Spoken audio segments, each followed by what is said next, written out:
on Fullerton, and they were fantastic until the kibosh was put on them in 1988. Yeah. But it was, they had great retreats, and that's where a lot of things were taught. Also at Loyola, they had a day weekend, every fall that was just out of this world. And that was in the 70s and early 80s.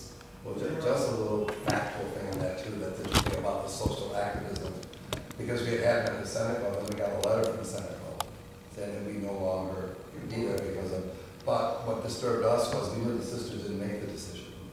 It was made, but we felt that we deserved a face-to-face and we were going there. So we actually picketed the Senate Club. In January, we had 100 people, and the numbers were like they drive off as cookies and more, but we were just, the point was, you know, we knew they were tracked, but we felt we had a history of both being there and having the retreat and being a wonderful opportunity for people, you know, and that we just thought they could have come in and said, well, this is what happened, you know, and we're really sorry we can't. But I mean, so there was an activism coming out of that, and it was like 10 degrees out. 100 people from all different religious organizations showed up and just, you know, and marched up and down Fullerton. So pick it up on that. That was perfect. And then we went to Cheers. Cheers. Cheers. I want to jump off of a phrase that Blake used. Blake, I'm sorry. And that was our dirty little secrets. And that's really our second question. Has to do with an experience that you've had. We asked our panelists to think of an experience that sticks out, that had great impact. And it might be a dirty little secret, maybe not. But that really helps to explain what dignity means to you, what it has meant for the church over the decades. Well, I think for me, there's been so many being as long as I have been, but I truly think it was the 5-month period between when Carl Bernadine said this is in '88 after a lot of intrinsic evil moral disorder. And I was a board member then, where he said he wanted to meet with the Dignity Board to negotiate something. And those of us on the board had church experience, knew that he had nothing to negotiate. He really didn't. It wasn't he didn't, but he was looking for time. And so we knew as a community, and a dear friend of ours, Pastor Mike Savage, was a community organizer in St. Louis. He said, here's the things you have to do as a community in order to survive. Because the Cardinal said if we said anything to our members of the board, if we told them we're doing this, he would deny it and end any sort of conversation. And so we were meeting, and that's when we knew that we had to find a church to meet in. We had to find priests to say Mass for us. And that journey was just so incredible. We took it in our own hands. And because all of a sudden when Cardinal Bernadine put the letter out, it was these past number of years, it really wasn't the gay Mass. It was a Mass in the parish, and, denying everything that was there. And as a first Sunday in June, the Mass will be, it wasn't called the Globe, but it was going to be, there didn't have any information on anything else. And the community itself had only about 3 weeks to process this before we were to take a vote.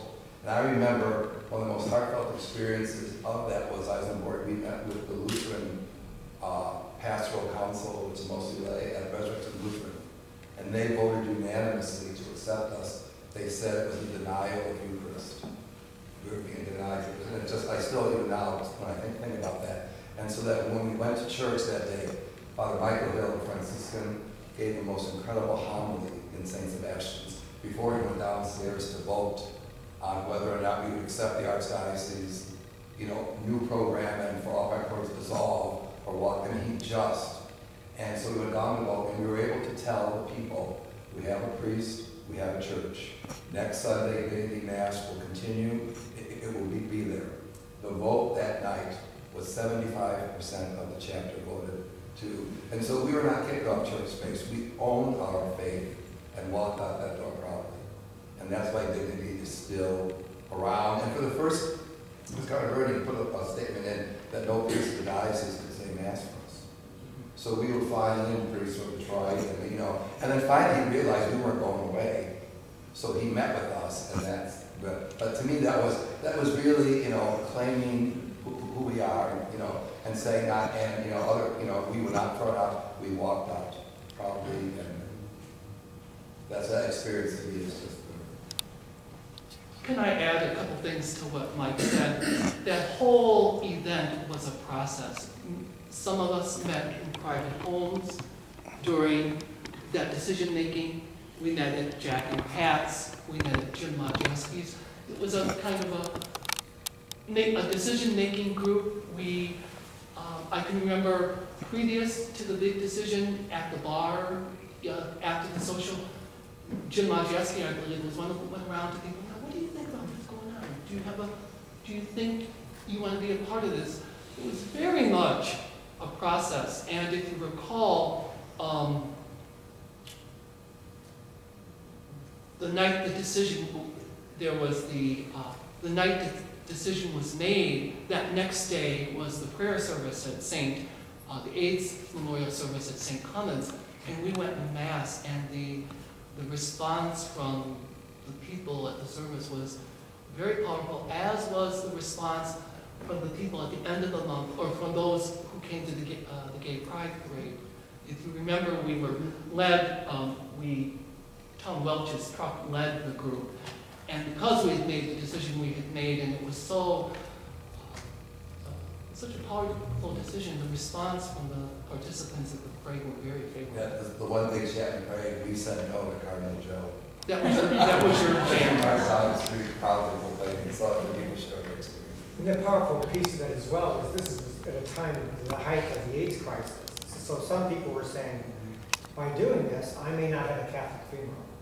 So it was a pretty tough call for people to make. Now, I'm not sure how true this is. Mike Savage told us that when they gathered around the table with Cardinal Brennan and other priests, they also had some gay men who maybe had some sex with some of these priests. Just to kind of let them know, you better work with us.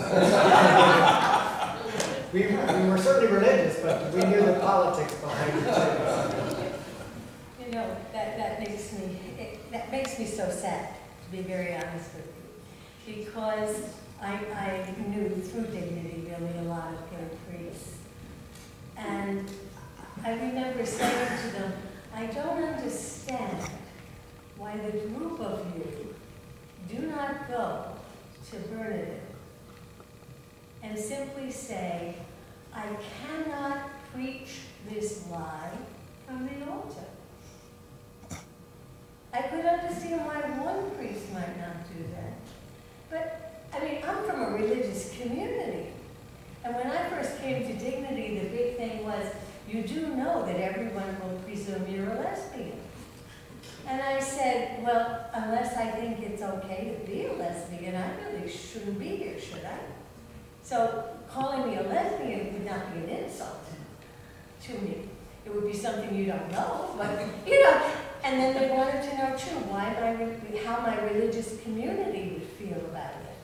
And I said, I think they'd be very proud of me. We are supposed to tear down oppressive structures. What's more oppressive than telling somebody that who you are is not okay? Well, sure. I mean, my experience as a Franciscan friar is that our very core was shame.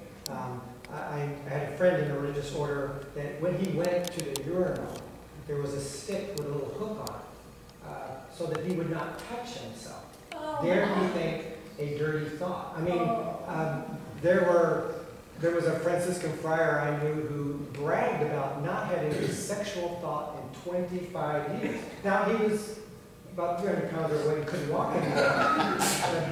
So I think what I found with women religious orders and men religious orders, we had an element of fear that just controlled us. And I'm not sure why, but women religious, I think you were the brave ones.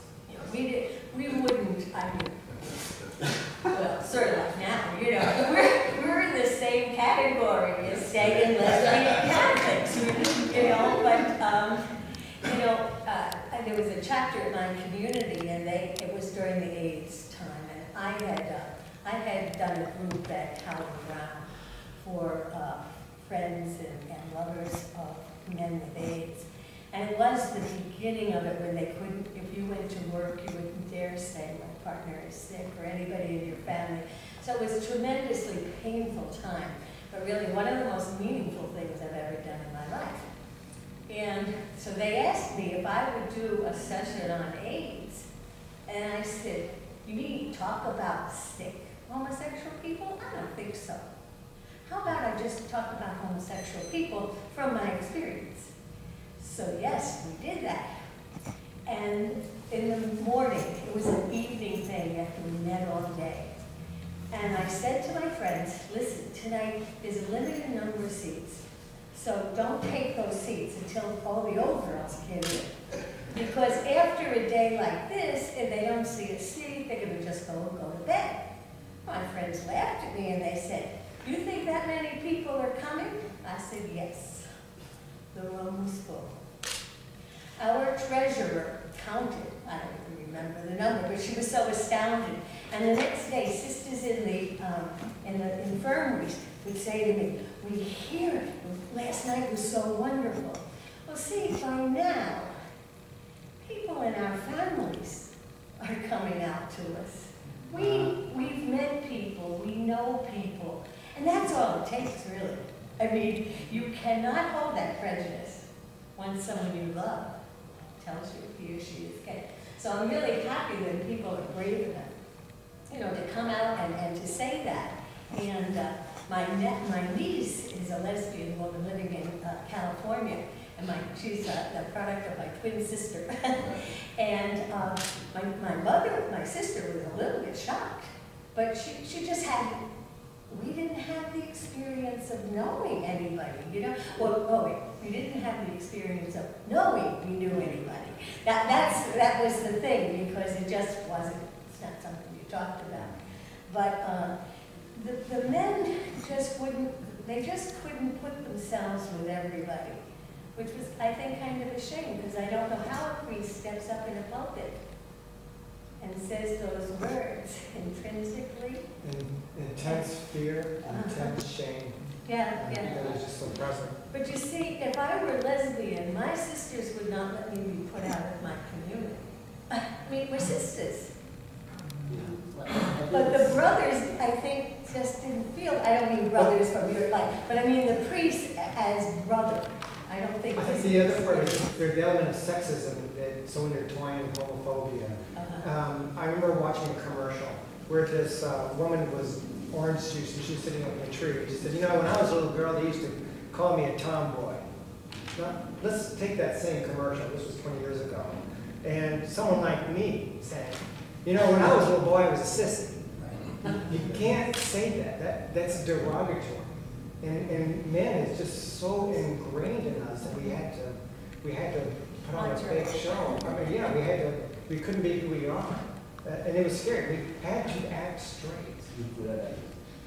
I would concur, I mean, certainly. And again, this is not a phenomenon just linked to the Catholic Church. It's also in the Protestant Church. It's not. So I think it is cultural. It is about culture, being male and having to do it. I think you mentioned that, you know, what is it that meant for you? What's your little secret? But I think we all talked about just being true to who you are. You know, for me, what meant for me is being Christ-like, being Christian, meant being true to who you are. When my mom would ask me, well, how do you know you're gay? And I said, you've always taught me to be true to myself. And part of being Christian, and you've always said that there'll be times where it's not going to be popular to be true for who you're going to be. You're going to have to be true. As part of being a Christian, it's not easy. It's not easy. You know, it's easy to go with the flow, and a lot of